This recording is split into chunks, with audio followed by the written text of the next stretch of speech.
सत श्री अकाल। Sat Sri Akal ji. Doctor Yogesh Kumar Sachan YouTube channel पे आपका हार्दिक स्वागत है। आप हमारे दर्शकों सरदार अवतार सिंह बाजवा साहब से रूबरू हैं। हम तहसील बिलासपुर जिला रामपुर पे हैं। तो ये पराली के मैनेजमेंट और गेहूं की फसल के बारे में कुछ बताएंगे कि किस तरीके से करें कि ज़्यादा हो। ये लगभग 25 साल का तजुर्बा है, खेती ही करते हैं। तो सर जी आपसे यह जानना चाहेंगे, जो लोग ये पराली उठवा रहे हैं रुद्रपुर बिलासपुर में अपने खेतों से, गन्ने की पत्ती भी उठवा रहे हैं बेलर से, वो बेलर चल गए हैं ना एक एक, तो उसका क्या नुकसान होगा ये बताएं हमारे दर्शकों को। ये आने वाले टाइम में जो जमीन में से जो जितना भी मटेरियल बच रहा है ये सब उठवा रहे हैं जी जी, तो ये आने वाले टाइम में ये जमीन बंजर हो जाएगी, जो कि पंजाब का तजुर्बा आप बता रहे हो चुका है। ये बिल्कुल बंजर हो जाएगी क्योंकि हम जमीन को दे कुछ नहीं रहे, ना हम देसी खाद दे रहे हैं जी जी, और ना हम इसमें कुछ हरी खाद बोल रहे हैं, और इसमें से ले रहे हैं और जो बच रहा है वो हम उठवा रहे हैं। वो सर सड़ना चाहिए, आपका कहने का मतलब है उसी में काट के जोतना चाहिए तो जमीन फर्टाइल बनेगी। बिल्कुल बिल्कुल। ये देखो ये मेरी जमीन है जी जी, गेहूं है। हाँ हाँ, जो ये इससे आपने पराली नहीं उठवाई 15 तारीख का है जी जी। इसमें ये देखो ये अभी भी पराली, हाँ पराली आपने पूरी इसी में जोती है, ये इसी में जलाई भी नहीं, पूरी हैरो कर करके इसी में जोत दी है इसी में। और जिसमें ये हमने 2 हैरों पहले लगाई थी जी जी, 2 हैरों पहले लगा के जी जी, और इसको डबल पटेला लोहे वाला मार दिया था जी जी, और उसके बाद इसको 4 दिन के बाद जी फिर 2 हैरो लगाई और 2 पटेला लगाए, फिर सीडल कर दी इसमें 327 डीबीडब्ल्यू 327 बीज बोया गेहूं का जी जी, और ये 15 तारीख का बोया हुआ है जी। और इसमें ये हिसाब लगा लो कि हमने 38 किलो बीज डाला हुआ है जी जी, और 38 किलो प्रति एकड़ हाँ जी जी जी। और जर्मिनेशन देखो हाँ, 1 कट्टा डाया डाली जी जी, ठीक है। और ये देखो गेहूं 2 एकड़ में केवल 1 कट्टा डाया हाँ जी बिल्कुल 1 कट्टा। तो ये जो किसान भाई उनके लिए मैसेज है कि खाद कम से कम लगाओ, बिल्कुल पुराली इसी में खान दो, आपकी पंजाबी भाषा में खान दोगे हाँ, तो सड़गल के खाद बनेगी वो हाँ, और जो लोग उठवा दे रहे हैं तो वो जमीन को बंजर बना रहे हैं, ऑर्गेनिक मैटर कंटेंट कम होगा। आपके हिसाब से मतलब ये जो बेलर है और ये पत्ती चलाना या उठवाना ये गलत है, बिल्कुल गलत है, हम इसके खिलाफ हाँ, हम भी सर हमने जैसे MSc AG किया है तो हम बता रहे हैं जितने प्लांट रेजिड्यू खेत में सड़ेंगे तो वो जमीन जानदार होगी, ये आपसे कंफर्म करा रहे हैं। तो जिन लोगों ने पत्ती उठवाई है उनकी फसल कमजोर है, उनकी फसल कमजोर है, उनकी दर कमजोर है। नहीं तो एक कोई भी किसान जो है वो खुद प्रैक्टिकल कर सकता है, खुद सबसे बड़ा वैज्ञानिक है। किसान 1 एकड़ की पराल बीच में जोत ले या 1 कनाल की जोत ले, 1 बीघे की जोत ले, बाकी में उठवा के और उसकी एवरेज लगा ले, सेम क्वालिटी बीज बो के उसको रिजल्ट खुद पता चल जाएगा हाँ, उसकी पैदावार घट जाएगी जिससे पराली उठाएगा, गेहूं गन्ने की पत्ती उठाएगा। लेकिन ये है कि लोगों के लिए एक मुसीबत बनी हुई कि हवा बना के पुराल कहाँ लेके जाएं। हाँ जो प्रदूषण की बात जोतना का कोई लेट नहीं होती है कि उसमें ज्यादा है, तो इसमें पलेवा भी नहीं करा। सबसे बड़ी बात करूँ इसमें नमी भी संरक्षित है, पलेवा भी नहीं करा आपने धान काटने के बाद, क्योंकि इसमें जो पुराल है वो मिट्टी के साथ लगते ही गल जाता है। सर समझ रहे हैं, जैसे आपने धान कटवाया कंबाइन से तो उसके तुरंत बाद हैरो चलनी चाहिए ना तुरंत हमने पहले क्या करते हो तुरंत बाद भी चल जाती है, लेकिन हमने तुरंत बाद नहीं चलाई क्योंकि हम कुछ और विचार में थे जी जी। तो हमने 2 आदमी लगाए और लगा के 2 एकड़ में डंडे से बिखेर दिया, जो डंडे से बिखेर के सर पहले पुराली इकसार करते हो पूरे खेत में। 26 धान था हाँ, हाँ। 126 जी जी 126 जी जी, ये इसका हमने बिखेरने के बाद 2 हैरो लगा के तो हमने इसको लोहे वाला पटेला लगा के इसको दबा दिया है जी जी, और वो उसके साथ लगते उसके बाद 2 हैरो और लगा के हमने सीडल कर दिया, गल गई कट गई, नमी भी पी गई जब दबा दिया उसने नीचे से तो पानी में। अगर किसानों को विश्वास नहीं है जी, तो जी। अगली बार इनको ये वीडियो सर मौके पे देख रहे हैं, फिर बनाएंगे आके जब पैदावार होगी हाँ। कि आपका बेहतरीन तरीका और तजुर्बा हाँ, जी जी कि हमारे इनको वीडियो के साथ दिखाया जाएगा कि ये खेत में जुत रहा है पुराल जी जी, और ये सीडल नहीं इस बार भी मौके पे दिख रहा है कि एक एक पुराल पड़ा है, यही काटा गया है, सड़ा है जो बच गया, ये पहले पानी पे सड़ जाएगा जब खाद डालोगे बस। और इसमें जो गेहूं में खाद लगेगी वो हमारी 2 या 2.25 खाद लगेगी, कम लगाते हो आप मतलब औरों के कम लगाते। और मैं एक एकड़ में आधा कट्टा डालता हूँ यूरिया का, और उसको मैं भट्टी खाद बना के डालता हूँ। भट्टी खाद क्या है सर आपकी? भट्टी खाद हमारी ये है कि अगर हम यूरिया डालते हैं तो हमने अगर 1 कट्टा यूरिया लिया तो 3 कट्टे हमें मिट्टी लेनी पड़ेगी जी जी, मिट्टी में मिक्स करके भुरभुरा हाँ। और उनको कट्टों में बांध के 3-4 दिन के लिए रख देना, उसके बाद उसको छींटा दे देना जी जी, जो उसकी बॉन्डिंग है जमीन की ये यही तोड़ेगी। समझ रहे हैं। अगर डाया डालनी है जी जी, तो डाया हमने क्या करना है सड़ी हुई रूढ़ी लेके, खाद लेके जी गोबर जी की, जी जी तो उसमें 1 कट्टा हमने डाया लेनी है जी और 4 कट्टे रूढ़ी लेनी है। जी जी। रूढ़ी मतलब गोबर की सड़ी हुई खाद। हाँ। हाँ और उसको मिक्स करने के बाद एक नीचे पन्नी बिछा के उसके ऊपर एक बेड बना के 1 फुट जी का, जी जी जी फिर उसमें कुछ मॉइस्चर दे के जी जी और उसको चारों तरफ से पैक कर देना है जी जी 7 दिन के लिए। जी जी। और 7 दिन के बाद आप उसको खोल के देखोगे तो उसमें आपको डाया नजर नहीं आएगी, एब्जॉर्ब हो चुकी होगी उस हाँ। खाद में अच्छे से। अब उसको जैसे ही आप गेहूं को या धान को जी जी पानी में डाल दो, जैसे जी। आप हाँ गेहूं हाँ को पहला पानी लगाते हो तो उसमें उसका छींटा दे दो, जी जी। तो आप उसका रिजल्ट देखना, तो आपके खेत की बॉन्डिंग वही तोड़ेगी। खाद भी आधी लगी खाद और भी फसल भी अच्छी हुई। फसल भी अच्छी। तो एक किसान भाइयों का मैसेज है, जो हमारे युवा किसान अवतार सिंह बाजवा साहब ये जो बता रहे हैं, और बातें सर इसके अलावा सेवर करें। धान की पैदावार आपकी कितनी हुई थी प्रति एकड़? धान की जो पैदावार थी 26 की, इसमें मेरी 25 क्विंटल आई है। ठीक है, तब भी ठीक थी, 30-32 तक पहुंच जाती है। इस बार धान कम रहा कुछ लोगों का। हाँ, कुछ लोगों का कम रहा क्योंकि ये कुछ यहाँ पर बाढ़ आ जाती है। अच्छा, ये नदी के किनारा, ये हाँ। कौन सी नदी है सर? ये भाखड़ा नदी है। भखड़ा नदी किनारे हैं, बिलासपुर से मात्र 6 किलोमीटर दूर हम। इसमें 4 फुट पानी आता है। जी जी, और इसी समझ रहे हैं, इस वजह से धान कम हुआ। इसी चक्कर में उस पे कांप चढ़ जाती है। हाँ हाँ बाकी हम कम से कम यूरिया डालते हैं और कम से कम डाया डालते हैं। हाँ, अपने किसान भाइयों को दिखा रहे हैं, ये लो लैंड एरिया है। देखो, बराबर की जमीन लगभग 5 फीट ऊंची है और नदी के किनारे हैं, ये भखड़ा नदी है। यहाँ भी सरदार जी बहुत अच्छी पैदावार लेते हैं। सर, अब गेहूं में जो तरीका बताया, ये आपका अच्छा तरीका है, देश का भला, कि आपने कभी पोल्यूशन नहीं करा, देश प्रेम भी करते हो आप लोग, कि कोई धुआं नहीं करते हो, कोई प्रदूषण नहीं, अपना इसी में खान के गला देते हो इसे। इसमें फसल चक्कर हमारा ये है कि हम इसमें फसल बदल के बोते हैं। पहले इसमें मटर थे, अब हमने गेहूं लगा दिया, तो इसमें हम मुंडिया की या किसी भी खरपतवार की स्प्रे नहीं करेंगे। दवा की जरूरत ही नहीं सर, समझ रहे हैं। जरूरत नहीं। क्रॉप रोटेशन जो अपने कृषि विश्वविद्यालय के वैज्ञानिक बनाते हैं कि क्रॉप रोटेशन अपनाओ, रेगुलर नहीं करते हो, फसल चक्र जरूर अपनाते हो आप।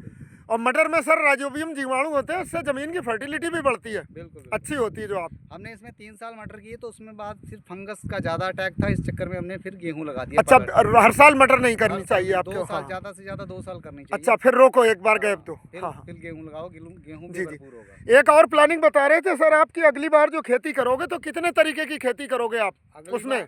Mix cropping. हम 6 फसली जो है, एक ही प्लाट में 6 तरीके, 6 फसलें मिक्स करके करोगे खेती करेंगे, जिसमें हमारा गन्ना होगा जी, बाकी सब्जियां होंगी जी, अदर फसलें होंगी जी जी। तो गन्ना हमारी जो होगी वो मेन एफडी के तौर पे कि साल में एक बार। हाँ, साल में। बाकी फसलों से आपको 2-2, 3-3 महीने के अंतर पे सस्टेनेबल और रेगुलर इनकम मिलेगी। जिसकी वीडियो प्रॉपर डाली जाएगी, जिसमें हमारा जो गन्ना होगा जी जी, वो 8/4 पे लगेगा, जी जी, जिसमें 2 क्विंटल ही गन्ना प्रति एकड़ का लगेगा, और उसकी जो दर होगी जी जी, वो 1200 क्विंटल तक निकल सकती है। बिल्कुल, जो ट्रायल करे जा चुके हैं, आपके लोगों ने किए होंगे। हाँ, एक जो हम पौधा लगाएंगे जी जी, 4/8 वाला, दूरी बहुत रखोगे, बीच तो में फसल भी करोगे। उसकी जो एवरेज है, उसकी जो दर है वो 1 क्विंटल तक निकल सकती है। एक ही जो पिट मेथड, हाँ, जो इस समय वैज्ञानिक पिट बना के गोल लगाते हैं, बिल्कुल। आपका उसी तरीके का मतलब है। दूरी कितनी होगी उसकी, पिट से पिट की?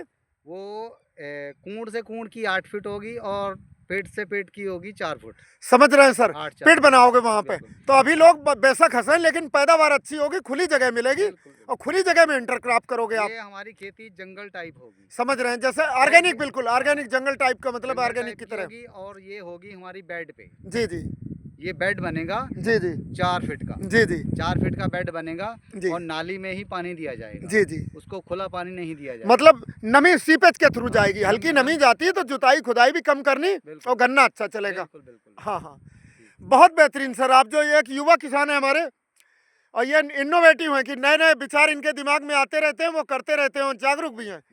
और हमारे उत्तर प्रदेश के किसान भाइयों को पंजाबियों ने ही सिखाया, जो पंजाब से आए।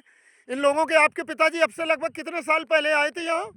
ये आज़ादी के बाद ही तो आए। पाकिस्तान जैसे ही बना उसके बाद। हाँ, पाकिस्तान बनने के बाद। आपका जन्म यहीं का होगा? हमारा जन्म यहीं का है। हाँ हाँ, आपके दादा वगैरह आए होंगे उस समय। लेकिन हमारा एक कुछ ये कहना है कि सबसे बड़ा जो किसान है यही वैज्ञानिक है। जी जी, अपने आप जो सर्च करता है, वो तो 1 आध एकड़ में 2 एकड़ में थोड़ा बहुत देख के रिसर्च करके बताते हैं।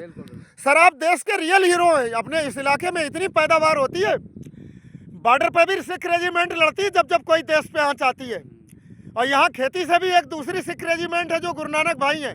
सर, गुरुद्वारे में जो निहंग होते हैं उन्हें जत्थेदारी तो कहते हैं, और गुरुद्वारे को छावनी, छावनी मतलब उस जगह को कहते हैं जहाँ फौज रहती है। और फौजी जत्थेदार होते हैं, खेती भी करते हैं और दुश्मनों से रक्षा के लिए फौज बना के रखते हैं। कच्छ कड़ा केस कृपाण भी धारण करते हैं, वो दुश्मन के लिए ना कि मित्रों के लिए।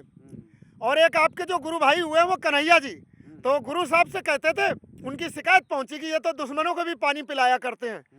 तो गुरु साहब से उन्होंने कहा था, हमें तो दुश्मन में भी गुरु के अंश दिखाई देता है, यही बात है नहीं? बिल्कुल बिल्कुल। तो सिख वो कौम है कि दुश्मन भी अगर उसके दर पे आ जाए तो पैसे उसे खाने पीने की गल करते हैं, लंगर छकाते हैं, इसके बाद कोई बात करते हैं, तो इस बात को सलूट है। और जब जब देश पे आँच आई है, सन 65 का युद्ध हो या 72 का, तो सबसे पहले बॉर्डर पे कौन सी रेजिमेंट लड़ी है? सिख रेजिमेंट। तोप खाना कौन संभालते हैं? सिख रेजिमेंट बंदे, जो अपने निहंग सिंह होते हैं। और इस इलाके में अपने एक से एक शानदार फौजी हैं, जिन्होंने सन 65 का भी युद्ध लड़ा, 72 का, तो आज उनको हम नमन करते हैं। लेफ्टिनेंट जनरल अजीत सिंह साहब और air chief marshal Arjan Singh साहब, जो आज इस दुनिया में नहीं है, शहीद। तो उनके ये उन्हीं का इलाका है, बिलासपुर तहसील में दोनों के फार्म है, उनके इलाके से जाना जाता है। और अब भी इस इलाके में लगभग 250 से ज़्यादा आर्मी के कमीशन अफसर हैं, जिन्होंने देश को सेवाएं दी हैं। और फौजी तो बहुत ही सारे हैं, तो देश की सीमाओं की भी रक्षा करते हैं और खेती भी अच्छी करते हैं, नए नए प्रयोग। और उत्तर प्रदेश के देसी भाइयों को खेती करनी आप ही लोगों ने सिखाई। सबसे ज़्यादा पैदावार रहती है, दुनिया भर की कंपनी बिलासपुर रुद्रपुर रिसर्च करने आती है, जो देखती है किसान के खेतों से। और आपका मौके से दिख रहा है कि जर्मिनेशन बहुत शानदार है। जी जी, ये मैं इसकी हाइट दिखा देता हूं। हाँ हाँ, कि अभी अब कई दिन हुआ है सर बोए? ये देखो, ये 15 तारीख की है, 15 नवंबर की। 15 नवंबर की बोई हुई है, जिसमें ये आप लगा लो कि 6 इंच, आज 16 दिन में लगभग 6 इंच हाइट हो चुकी है। और खाद भी बहुत कम लगाते हैं, जैविक का प्रयोग करते हैं, अभी पार्सली जैविक है इनका, टोटल नहीं जैविक। ये इसी में सड़ जाएगा। तो एक मैसेज जाए किसान भाई कि कभी पत्ती ना उठवाएं, जलाएं ना, भले जोतें, उसे जोत के गला दें, तो वो ऑर्गेनिक मैटर कंटेंट बढ़ाएगा, जमीन की उर्वरा शक्ति बढ़ेगी और बढ़िया खेती होगी। हमारी जमीन में कार्बन खत्म हो चुका है। हाँ, ऑर्गेनिक मैटर सर, ऑर्गेनिक जी, जीवांश पदार्थ। जी जी, कार्बनिक मैटर उसे ही कहते हैं, ऑर्गेनिक मैटर सर, जीवांश कार्बन। जब तक हमारी जमीन में कार्बन नहीं आएगा तो हमारी फसल पैदावार घटती जाएगी। सर पंजाब का वो मसला बताएं, जहाँ लोग लगातार पत्ती उठाई, वहाँ पैदावार कितनी घट गई? वहाँ पर पैदावार, लोगों की पैदावार बिल्कुल जीरो हो गई। लोग हाथ जोड़ गए हैं, जो सियाने लोग हैं। जो ठेका 60-70 हजार को उठता होगा, वो 40 को भी नहीं उठता होगा।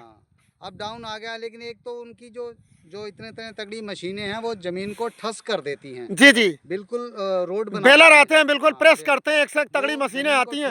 हाँ हाँ, जमीन जो है वो कड़क हो जाती है। जी जी सर, उस कड़क जमीन का, ठुकने वाली जमीन का हार्ड पैन तोड़ने के लिए सबसे अच्छा वो जो है जुगाड़, जो बता रहे हैं, जुगाड़ नहीं, बेस्ट मेथड, खाली समय में ढेंचा बो आप।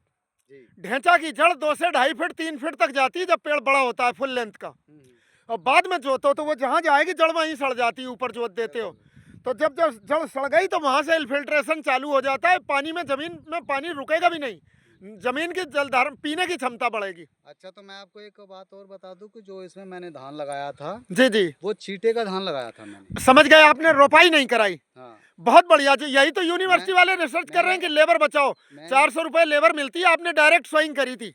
मैंने कंप्यूटर का लगाया, कंप्यूटर का लगाने के बाद इसकी अच्छी तरह से ठुकाई करी, पटेला लगाया, पटेला लगाने के बाद इसमें 8 किलो प्रति एकड़ का छींटा दे दिया धान का। जी जी, और उसके बाद उसमें एक टिल्लर निकाल दिया। जी जी, कि मिल जाए अच्छे से वो। हाँ हाँ, उसको निकालने के बाद उसपे पटेला नहीं लगाया, मेड़े डाल ऐसा ही छोड़ दिया, मेड़े डाल के उसमें पानी छोड़ दिया, पानी भर दिया। समझ जैसे ही मैंने पानी छोड़ा, तुरंत मैंने मचैटी की इसकी स्प्रे कर दी। वो भी तरीका आपने, वीड कंट्रोल भी कर दिया कि जमने से पहले। वो जो कदहर करते हैं, मचैटी जो होता है, किसान भाइयों को बताएं, प्री इमरजेंस वीडिसाइड है। उसका ये होता है कि 72 घंटे तक पानी रुकना चाहिए जमीन में।